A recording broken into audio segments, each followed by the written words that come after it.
Rocket গতিতে এগিয়ে চলেছে চিংড়িঘাটা মেট্রো প্রকল্পের কাজ।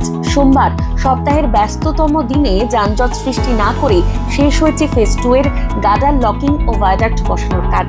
কলকাতা লাইফ লাইন বাইপাসে নিউ গড়িয়াহাট বিমানবন্দর অরেঞ্জ লাইনে এই কাজ সম্পন্ন করেছে RVNL। সোমবার ভোর 5টায় নির্দিষ্ট সময়ের অনেক আগেই এই কাজ তারা করে ফেলেছে।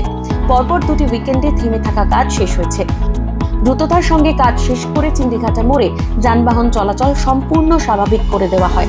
RVNL জানিয়েছে বাকি অংশ করতে আর ট্রাফিক ব্লক লাগবে না।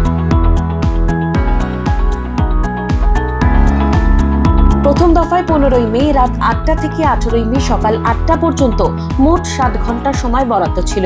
এই সময় 317 ও 318 নম্বর পিলারের মধ্যে 28 মিটার দীর্ঘ একটি ভায়াডাক্ট বসানো হয়। কংক্রিটের 10টি অংশ জুড়ে তৈরি হয়েছিল এই ভায়াডাক্ট। ওই সময় বাইপাসের উল্টোডাঙ্গাগামী লেন আংশিক বন্ধ রেখে যান নিয়ন্ত্রণ করা হয়েছিল।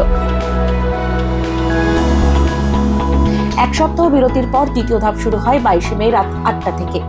সময় ছিল 25শে মে সকাল 8টা পর্যন্ত।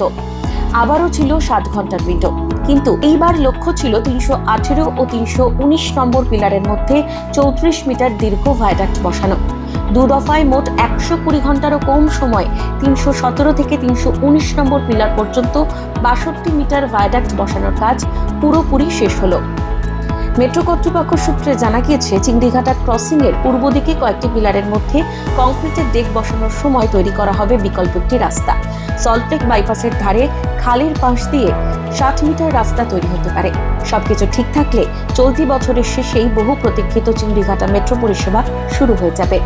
শুভজিৎ চক্রবর্তীর রিপোর্ট, এই সময় লাইভ।